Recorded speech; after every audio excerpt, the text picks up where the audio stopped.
Ethanol కొన్ని రోజులుగా తరచుగా వినిపిస్తున్న పేరిది. దీనిపై పెద్ద ఎత్తున చర్చ కూడా నడుస్తోంది. వాహనదారులకు దీనిపై అనేక సందేహాలు. ఈ E20 పెట్రోల్ సురక్షితమేనా? వాహనాలు పాడవుతాయా? మైలేజ్ సంగతేంటి? పాత వాహనాల పరిస్థితి ఏంటి? ఇలా అనేక రకాల ప్రశ్నలు. ఈ సందేహాలన్నింటినీ కేంద్రం నివృత్తి చేస్తూనే వస్తోంది.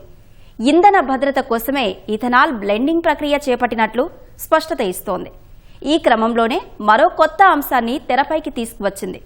చమురు దిగుమతులు తగ్గించుకోవడానికి పెట్రోల్ తరహాలోనే డీజిల్లోనూ మరో ఇంధనాన్ని కలిపేందుకు సిద్ధమైంది. అదే ఐసోబ్యూటనాల్. దీనిని డీజిల్లో 15% కలపాలని భావిస్తోంది. ఇది పెట్రోల్ ఇథనాల్ కంటే శక్తివంతమైందని వాహన రంగ నిపుణులు చెబుతున్నారు. మరి ఇథనాల్కు ఐసోబ్యూటనాల్కు తేడా ఏంటి? కేంద్రం ఈ నిర్ణయం తీసుకోవడం వెనుకున్న కారణాలేంటి?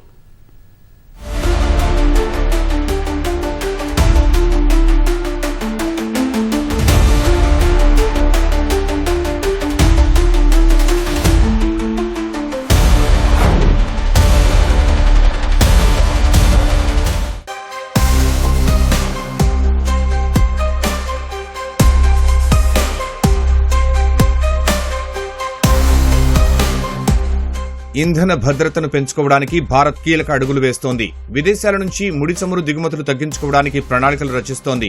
అందుకోసం దేశీయంగా జీవ ఇంధనాన్ని తయారు చేసుకోవాలని భావిస్తోంది. పెట్రోల్లో ఇథనాల్ కలపడం అందులో భాగమే. ఇప్పటికే దేశవ్యాప్తంగా కేంద్రపాలిత ప్రాంతాలు, రాష్ట్రాల్లోని అన్ని పెట్రోల్ బంకుల్లో E20 పెట్రోల్ విక్రయిస్తున్నారు. ఈ క్రమంలోనే కేంద్ర ప్రభుత్వం మరో కీలక ముందడుగు వేసేందుకు సిద్ధమైంది. పెట్రోల్లో ఇథనాల్ కలిపినట్లుగానే డీజిల్లో కూడా 15% ఐసోబ్యూటనాల్ అనే ఇంధనాన్ని కలపడంపై దృష్టి సారిస్తున్నట్లు తెలిపింది. ఈ విషయాన్ని కేంద్ర రవాణా, రోడ్డు శాఖ మంత్రి నితిన్ గడ్కరీ వెల్లడించారు. దేశంలో ఇంధన భద్రతను మెరుగుపరిచేందుకు ఇది దోహదం చేస్తుందని వివరించారు. ఇథనాల్ తరహాలో ఐసోబ్యూటనాల్ వినియోగించడం ద్వారా కర్బన ఉద్గారాలు తక్కువగా వెలువడతాయని కేంద్ర మంత్రి తెలిపారు.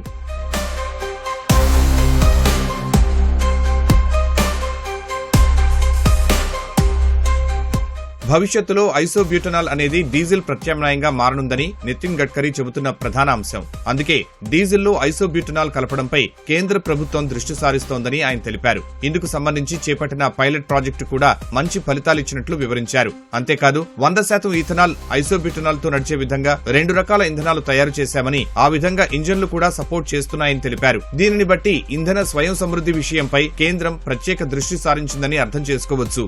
అందుకే పెట్రోల్లో ఇథనాల్ తో పాటు ఐసోబ్యూటనాల్ ని డీజిల్లో కలిపే ప్రక్రియను వేగవంతం చేస్తోందని నిపుణులు అభిప్రాయపడుతున్నారు.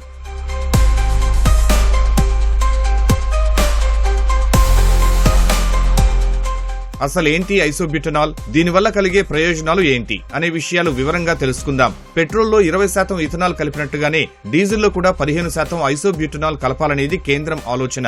ఎందుకంటే దేశవ్యాప్తంగా పెట్రోల్ వాడకం కంటే డీజిల్ వినియోగం దాదాపు 2 రెట్లు ఎక్కువగా ఉంది. అధికారిక లెక్కల ప్రకారం దేశంలో 2025 ఏప్రిల్ నుంచి 2026 ఏప్రిల్ వరకు 124 బిలియన్ లీటర్ల డీజిల్, 62 బిలియన్ లీటర్ల పెట్రోల్ వినియోగం జరిగింది. భవిష్యత్తులో మరింత పెరిగే అవకాశం ఉంది. అందుకు కారణం రవాణా వ్యవస్థలో కీలకమైన బస్సులు, లారీలు, ట్రక్కులు, రైళ్లతో పాటు ట్రాక్టర్లు, ఆటోలు డీజిల్ తోనే నడుస్తున్నాయి. వీటిని పరిశ్రమలు, వ్యవసాయం, సరకు రవాణాలో అధికంగా వినియోగిస్తున్నారు. దీంతో ముడి చమురు దిగుమతులు భారీగా పెంచుకోవలసి వస్తోంది. కాబట్టి డీజిల్లో ఐసోబ్యూటనాల్ కలిపితే దిగుమతుల భారం తగ్గుతుందని కేంద్రం భావిస్తోంది.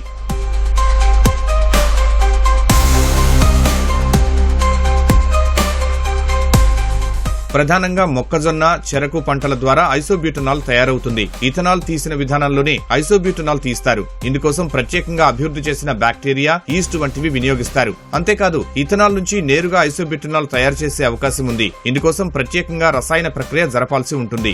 మరి ఇథనాల్ కి ఐసోబ్యూటనాల్ కి తేడా ఏంటనే సందేహం రావడం సహజమే. ఈ రెండింటికి స్పష్టమైన తేడా ఉంది. 2 ఆల్కహాల్ ఆధారిత బయోఫ్యూయల్స్ అయినప్పటికీ వీటి ఫిజికల్, కెమికల్ రియాక్షన్స్ వేరుగా ఉంటాయి. ఇథనాల్ తో పోలిస్తే ఐసోబ్యూటనాల్ శక్తివంతంగా ఉంటుంది. దీనివల్ల E20 మాదిరిగా మైలేజీలో పెద్దగా మార్పులు ఉండకపోవచ్చని వాహన రంగ నిపుణులు అభిప్రాయపడుతున్నారు. పెట్రోల్, ఇథనాల్ వంటి వాటితో పోలిస్తే దీనికి మండే గుణం తక్కువ, కానీ వాటికంటే ఎక్కువ శక్తి విడుదల చేస్తుంది. ఐసోబ్యూటనాల్ గాలిలో ఉండే తేమను పీల్చుకోదు. దీంతో స్టోరేజీ చేసే ట్యాంకులు, సరఫరా అయ్యే పైపులు పాడయ్యేందుకు ఆస్కారం తక్కువగా ఉంటుంది. అంతేకాదు ఇప్పటికే డీజిల్ కు ప్రత్యామ్నాయంగా బయోడీజిల్ ని అభివృద్ధి చేశారు. దీంతో పోలిస్తే ఐసోబ్యూటనాల్ తయారీకి అయ్యే ఖర్చు తక్కువ. అయితే ఇథనాల్, ఐసోబ్యూటనాల్ తయారీకి అయ్యే ఖర్చు మాత్రం ఒకే విధంగా ఉంటుంది.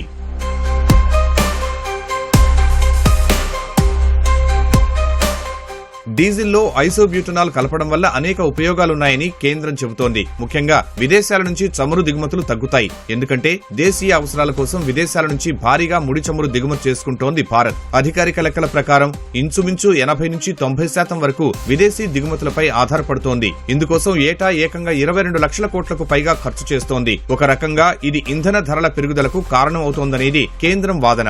ఈ దిగుమతి భారాన్ని తగ్గించుకోవడానికి పెట్రోల్, డీజిల్లో ఇథనాల్, ఐసోబ్యూటనాల్ కలిపే ప్రక్రియను వేగవంతం చేస్తోంది. తద్వారా అందుకోసం చేసే ఖర్చు తగ్గి ఆ మొత్తాన్ని వివిధ అభివృద్ధి పనులకు కేటాయించవచ్చని కేంద్రం భావిస్తోంది.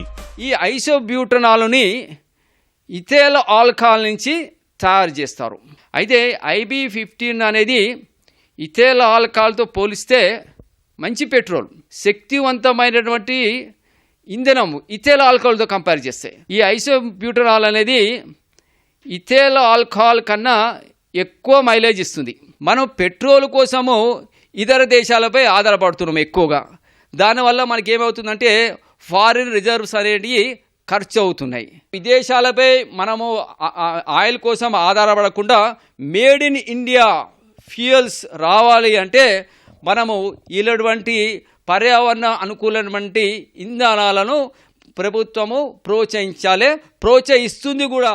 ఇక్కడ మరో అంశాన్ని కూడా ప్రధానంగా ప్రస్తావించాలి. అమెరికా ఇరాన్ యుద్ధంతో ప్రపంచవ్యాప్తంగా చమురు రవాణా వ్యవస్థ తీవ్రంగా దెబ్బతింది. గల్ఫ్ దేశాల నుంచి భారత్ అత్యధికంగా చమురు దిగుమతి చేసుకోవడంతో ఇంధన కొరత ఏర్పడింది.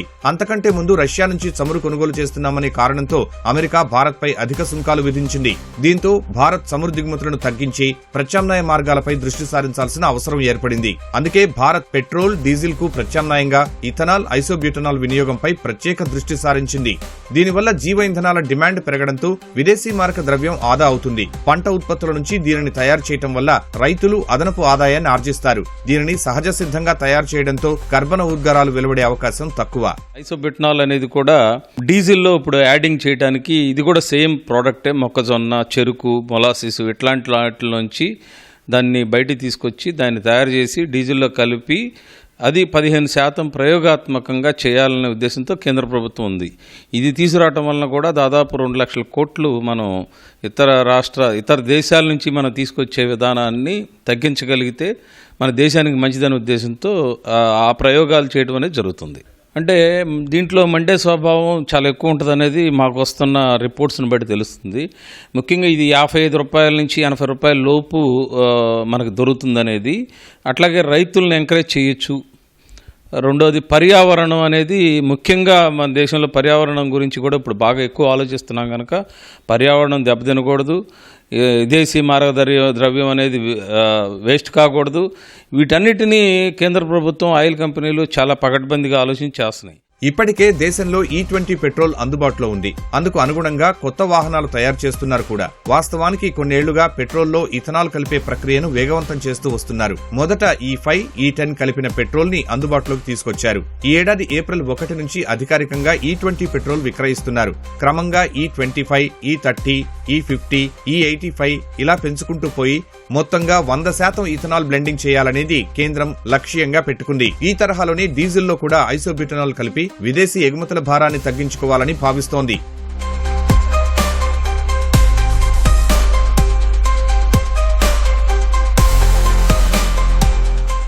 అయితే వాహనదారులు E20 పెట్రోల్ పై పలు సందేహాలు వ్యక్తం చేస్తున్నారు. E20 పెట్రోల్ వల్ల మైలేజ్ తగ్గుతుంది, ఇంజిన్, వాహనాల పనితీరుపై ప్రభావం పడుతుంది, ఇథనాల్ వినియోగించే వాహనాలు దెబ్బతింటే తయారీ కంపెనీలు, బీమా కంపెనీలు వారంటీని తిరస్కరించే అవకాశం ఉంది, అలాగే నీటి వినియోగం పెరుగుతుంది అని సోషల్ మీడియా వ్యాప్తంగా ప్రచారం జరుగుతోంది. ఈ విషయాలన్నింటిపై కేంద్ర పెట్రోలియం అండ్ నేచురల్ గ్యాస్ మంత్రిత్వ శాఖ క్లారిటీ ఇచ్చింది. E20 పెట్రోల్ ఉపయోగించడంతో ఇంజిన్ నాణ్యతపై ఎలాంటి ప్రభావం పడదని తెలిపింది. వాహన బీమా కూడా రద్దు కాదని స్పష్టం చేసింది. E20 పెట్రోల్ ప్రవేశపెట్టినప్పటి నుంచి ఇంజన్ పాడైపోవడం, వాహనాలు ఆగిపోవడం వంటి సమస్యలు తలెత్తలేదని పేర్కొంది.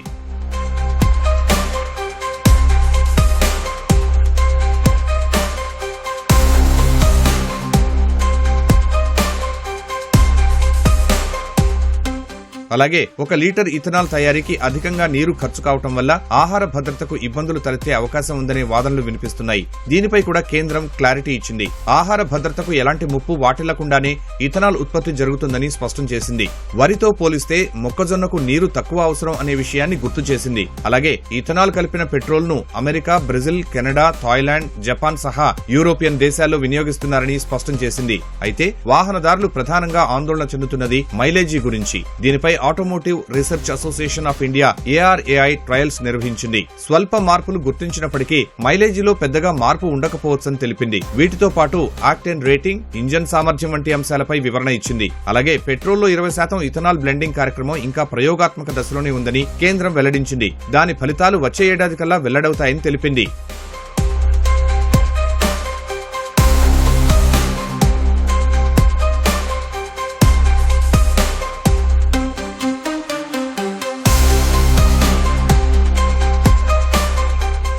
మొత్తంగా చమురు దిగుమతులు తగ్గించుకుని దేశంలోనే ఇంధనాన్ని సమకూర్చుకోవాలని కేంద్రం లక్ష్యంగా పెట్టుకుంది. అయితే ఇందులో ఎదురయ్యే సవాళ్లు అధిగమించాల్సిన అవసరం ఉంది. ముఖ్యంగా పెట్రోల్, డీజిల్లో ఇథనాల్, ఐసోబ్యూటనాల్ కలపడం ద్వారా కలిగే ప్రయోజనాలను ప్రజలకు స్పష్టంగా తెలియజేయాలి. మైలేజీ, ఇంజిన్ సామర్థ్యం వంటి విషయాల్లో వాహనదారులకు భరోసా ఇవ్వాలి. అలాగే ఇథనాల్, ఐసోబ్యూటనాల్ ఇంధనాలకు అనుగుణంగా వాహనాలు తయారు చేసేలా కంపెనీలు చర్యలు తీసుకోవాలని వాహన రంగ నిపుణులు అభిప్రాయపడుతున్నారు.